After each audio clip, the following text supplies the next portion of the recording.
கிறிஸ்துவுக்குள் அன்பானவர்களே, ஆண்டவராகிய இயேசு கிறிஸ்துவின் நாமத்தினாலே உங்களை நான் வாழ்த்துகிறேன். நாம் இன்றைய நாட்களில் லெந்து காலத்தை அனுசரித்து கொண்டு வருகிறோம். இந்த காலகட்டங்களில் உபவாசத்தை குறித்து வேதம் என்னென்ன காரியங்கள் எல்லாம் நமக்கு கற்றுக் கொடுக்கிறது என்பதை குறித்து நாம் தொடர்ந்து தியானித்து கொண்டு வருகிறோம். ஆகவே இந்த உபவாசம் என்கிற காரியத்தை குறித்த இன்றைய செய்தி 3வது செய்தியாக உங்களுக்கு கொடுக்கப்படுகிறது. ஏசாயா 58ஆம் அதிகாரம் 7ஆம் வசனத்தை நான் வாசிக்கிறேன். இன்றைய தியான வசனம் ஏசாயா 58:7.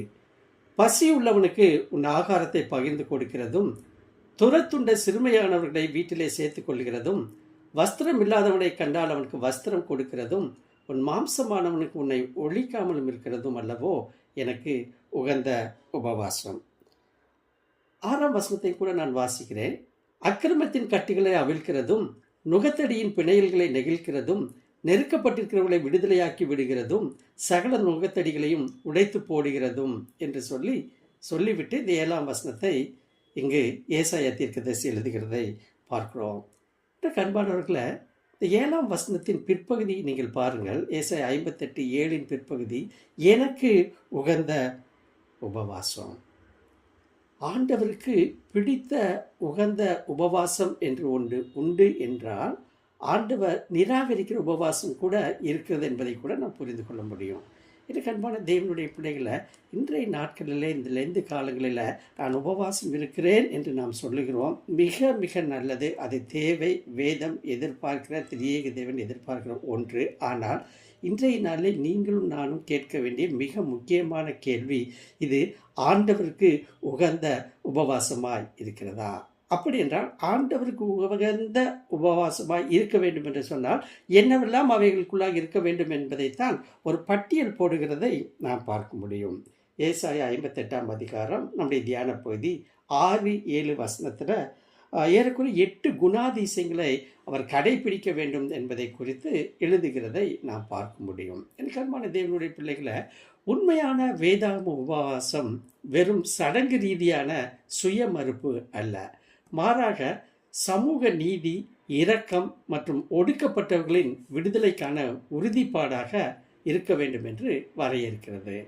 நான் எப்படி வேண்டுமானாலும் வாழ்வேன் என்று வாழ்ந்துவிட்டு உபவாசத்தை கடைபிடிப்பேன் என்றால் அப்பேற்பட்ட உபவாசத்தை தேவன் நிராகரிக்கிறார். அதற்கு பதிலாக வழிபாடு செயலில் உள்ள அன்பாக மாற வேண்டும். அநீதியின் சங்கிலிகள் உடைக்கப்பட வேண்டும். ஒடுக்கப்பட்டவர்களை விடுவிக்கப்பட வேண்டும் என்று ஏசாயா ஒரு அறைகூவல் விடுகிறதை பார்க்கிறோம்.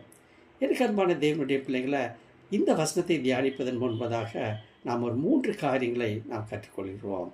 இந்த பகுதி சொல்கிற மிக முக்கியமான 3 அம்சங்கள் என்னவென்று கேட்டால், இந்த பகுதி அல்லது இந்த வசனம், அந்த ஏசாயா தீர்க்கதரிசி இதை ஏன் குறிப்பிடுகிறார், அந்த சூழல் என்ன, what is the background behind it என்று நம்ம பார்க்கிற பொழுது, அந்த கான்டெக்ஸ்ட் என்னவென்று பார்க்கிற பொழுது, இஸ்ரவேலர்கள் தேவன் தங்கள் உபவாசத்தை புறக்கணித்ததாக புகார் கூறுகிறார்கள். ஆனால் அவர்கள் தொடர்ந்து தொழிலாளர்களை ஒடுக்கி கொண்டிருக்கிறார்கள். தங்கள் உபவாசத்தின் போது சண்டை போடுகிறார்கள். ஆண்டவருக்கு பிரியமில்லாத காரியத்தை எல்லாம் செய்கிறாங்க. ஆனால் தங்கள் உபவாசம் ஆண்டுடைய பார்வையில் ஏற்றுக்கொள்ளப்படவில்லை என்கிற ஒரு சூழலின் அடிப்படையில் தான் ஏசாயா இந்த காரியத்தை அவர்களுக்கு சொல்லுகிறதை பார்க்கிறோம். 2வதாக நாம் பார்க்கிறோம், இது உபவாசத்தின் செயல்பாடு. இது ஒரு செயல் அம்சமாக இங்கே சுட்டிக்காட்டப்படுகிறதை பார்க்கிறோம். துன்மார்க்கத்தின் கட்டுகளை, அதாவது அநீதியான ஒப்பந்தங்கள், அடிமைத்தனம் போன்ற கட்டுகளை நீங்கள் முறிக்காத பட்சத்தில் அது ஆண்டவருக்கு பிரியமான ஒரு உபவாசம் அல்ல. தளர்த்துதல், கடினமான சுமைகள், அதாவது வட்டி வாங்குதல், அந்த ஏழைகளின் உழைப்பை சுரண்டுகிற காரியம், இவைகளை போன்ற காரியங்களை கட்டவிழ்த்து விட வேண்டும். மற்றும் ஒடுக்கப்பட்டவர்களை விடுதலை செய்ய அனுமதிக்க வேண்டும். இவைகளெல்லாம் நீங்கள் செய்து கொண்டு உபவாசம் இருப்பீர்கள் என்று சொன்னால் நிச்சயமாகவே அது ஒரு உகந்த உபவாசமாக காணப்படும். ஆண்டுடைய பார்வையில் ஏற்புடையதாக காணப்படும். நிச்சயமாகவே அதுக்கு பதில் தருவார் என்கிற காரியத்தை வலியுறுத்தி சொல்லுகிறதை பார்க்கிறோம். மட்டுமல்ல, 3வதாக அகம் மற்றும் வெளிப்புறத்தை இங்கு ஏசாயா தெளிவுபடுத்துகிறதை பார்க்கிறோம். அப்படின்னா வெளிப்புற அடையாளங்களாக நீங்கள் எதையோ செய்கிறீர்கள் உபவாசம் என்று சொன்னால், ஆனால் உங்களுடைய உள்ளம் மாறுவதே கிடையாது. தொடர்ந்து இதை போன்ற காரியங்களை நீங்கள் செய்து கொண்டிருக்கிறீர்கள். ஆகவே 8 குணாதிசயங்களை எழுதுகிறார் பார்த்தீங்களா. இவைகள்லாம் உங்களுக்குள்ளாக கிடக்கிறது. ஆனால் வெளிப்புறத்தில் நீங்கள் என்ன செய்கிறீர்கள்? உபவாசம் இருக்கிறேன் என்று சொல்லி காட்டிக்கொள்கிறீர்கள். அப்போ உண்மையான ஆன்மீகத்திற்கு வெளிப்புற பக்தியை காட்டுவதற்கு பதிலாக மனப்பூர்வமான மனந்திரும்புதலும் செயலும் தேவை என்று வலியுறுத்துகிறதை நாம் பார்க்கிறோம். எனக்கு அன்பானவர்களே, இந்த வசனம் செயல் சார்ந்த நம்பிக்கையை வலியுறுத்துகிறது. பசித்தவர்களுக்கு உணவளித்தல், வீடற்றவர்களுக்கு அடைக்கலம் அளித்தல் மற்றும் நிர்வாணமாக இருந்தவர்களுக்கு ஆடை அணிவித்தல் போன்ற காரியங்கள் உங்களுக்கு முன்பதாகவே சமுதாயத்தில் கண்முன்னாக காணப்படுகிறது. ஆனால் நீங்கள் அதை செய்ய மாட்டீர்கள். ஆனால் உபவாசம் இருக்கிறேன் என்று சொல்லி அவனுடைய சமூகத்தில் சொல்லுகிறீர்கள். ஆகவே எது உகந்த உபவாசம் என்பதை நீங்கள் யோசித்து பாருங்கள். நான்காவதாக, உண்மையான உபவாசத்தின் விளைவை இங்கே ஏசாயா தீர்க்கதரிசி சொல்லுகிறதை பார்க்கிறோம். உபவாசம் நீதியுடன் ஒத்து போகும்போது அது தனிப்பட்ட வழிமுறை, தெய்வீக வழிகாட்டுதல் மற்றும் பயனுள்ள பிரார்த்தனைக்கு வழிவகுக்கிறது.